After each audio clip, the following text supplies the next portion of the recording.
هنعمل النهاردة احلى طاجن بامية في الفرن. انا هبة ودي قناتي. لو اول مرة تشوفيني ادخلي واشتركي في القناة.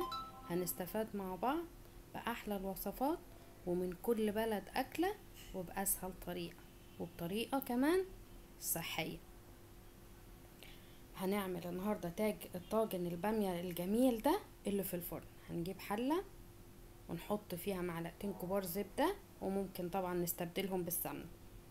هنجيب الفرخة بتاعتنا ونديها صدمة من غير توابل ولا اي حاجة.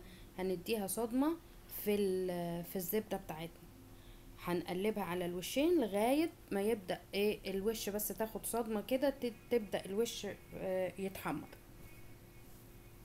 انا بغسل الفراخ بعد ما بقطعها بعملها بالملح والخل، واسيبهم نص ساعة في الملح والخل واشطفهم كويس، وبعدين بصفيهم. لازم الفراخ تتصفى كويس من المية بتاعتها، لان الفراخ لما نسويها وهي مبلولة او فيها مية ده بيخلي فيها ريحة الزفارة.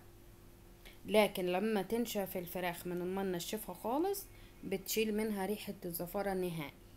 هنا بعد لما خدت الصدمة بتاعتها حطيت عليها بصلاية كبيرة. البصلاية عليها ملح وفلفل، وبقية التوابل هحطها بعد كده. دي بابريكا وفصين حبهان او اللي هو الهيل، ونص معلقة بابريكا كبيرة وورقتين لورا. طبعا الملح ونص معلقة ملح، الحياء ده حسب ما انت عايزة بتحطيه زي ما انت عايزة. بعد لما البصلة تبدأ تتكرمل انا بضيف معلقة صغيرة توم او نص معلقة كبيرة توم مفروم، عشان دي بامية. لو هي مش بامية ما بستخدمش معاها التوم. هنطش كل الكلام ده بعد كده بالصلصة.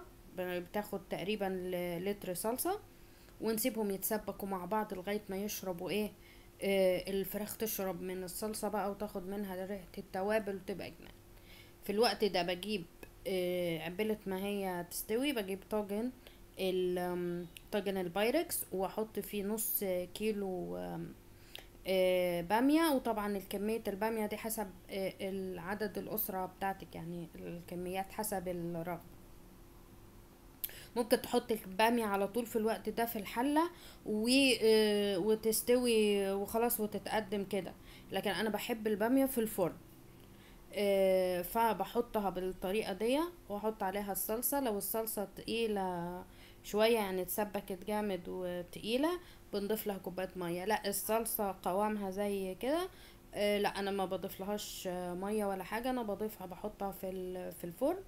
بتاخد حوالي نص ساعة على الرف اللي في النص لغاية ما البامية تستوي تطلع بالجمال ده. مش عايزة اقول لكم الريحة عاملة ايه. بنقدمها طبعا مع رز مفلفل. البامية حلوة مع الرز المفلفل.